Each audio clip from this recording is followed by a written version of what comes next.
Welcome back to Great Day Washington. Today in the Real Deal in Real Estate, we're dealing with some real estate realities, especially for the millennials out there. I'm here with our Real Deal team, Josh Greene of Eastern Title and Settlement. We also have Dana Rice from Compass and Chong Yi of the Yi team at Fairway Independent Mortgage. Welcome, Dana. Great to have you here, Thank guys. you. Welcome back. Dana, I'll start with you. We talk about millennials. What is the trend that you're seeing amongst these this upcoming generation of home buyers? Sure. So mainly it's been the emphasis of being close to amenities and being with all sorts of downtown vitality and restaurants and things.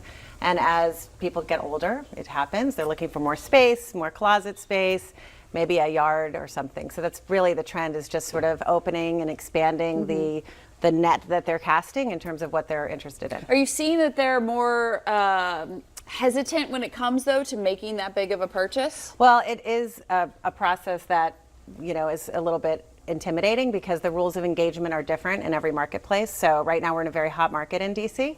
And as we all know, if you don't know exactly how to engage, you're going to miss out on opportunities. So in terms of being afraid, I don't think they're afraid. I think they're learning a little more about the process, you know, themselves. Well, and I think, and we were all talking, it's not an instant gratification kind of world of real estate, is it? Like social media. A lot of the millennials are transactional. Right. And real estate's really not transactional, it's relationship driven. So it really matters about your real estate agent knowing the marketplace, you know, the neighborhood, your loan officer knowing, you know, maybe the agent knows the loan officer and knows he's a good loan officer and is going to accept that contract compared to this other loan officer they might not know, and the title company. So it really depends on your team and not pressing the button and going, hey, look, we just found this home, let's go make an offer without even you know, talking to an agent. Well, being a millennial myself, Oh, yeah. you know, because I'm at that age, I think I can understand, like, you know, that apprehension. I think in some cases, I think a lot of them grew up with their parents during the 2008 era. Yes. And I think that happened. some of that potential could happen, and I think that frankly, a lot of them are just scared of real estate. But I look at it in terms of it from an investment standpoint. I think that people think of getting a mortgage, buying a house is adding on debt. In my opinion, it's actually gaining an asset. Because where else are you going to buy a home for 5%, like a $500,000 property for $25,000 out of pocket? Right. Like if you buy a $500,000 in Apple stock, you have to have $500,000 to do so. If you're buying real estate, that's right. And then you have to live somewhere and pay rent. So why not pay yourself rent?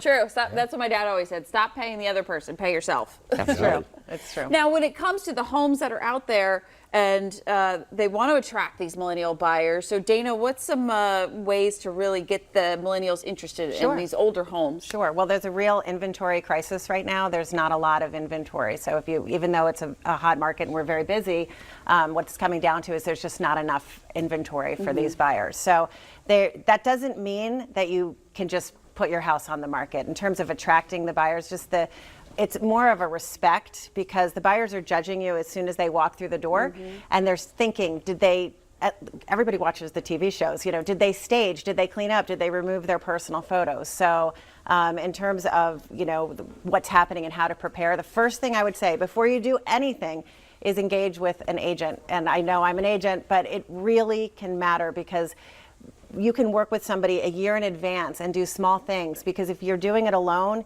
you may end up doing something with your property that ends up harming you at the end. And so we have this knowledge. It's free. Let us give it to you. Well, and you say, too, when it comes to the homes, once a home is hit online, you're pretty much... It's almost too late. At this point, you know, with all of our clients, one of the things that I like to say is, you don't even know what you don't know yet. If you're waiting for it to show up and you're sitting at lunch and you're just scrolling through pictures, it's over. So the most important thing is recognize that in this competitive marketplace, you need any sort of advantage. Time is an advantage and information is an advantage. So, and a great team is an advantage. And it has to be Instagram ready, is what she was telling me earlier. Yeah, definitely check out the Instagram. Yeah, still gotta be look good, and that buyer wants to see themselves living there. So Josh, Dana, Chong, thank you guys so very much. If you're looking for a new home, go to therealdealdmv.com or call 240-422-8871. Get that competitive advantage. Call now to get free advice and real estate tips. We'll be right back. This heart transplant recipient just walked all the way from Cleveland here to D.C. Coming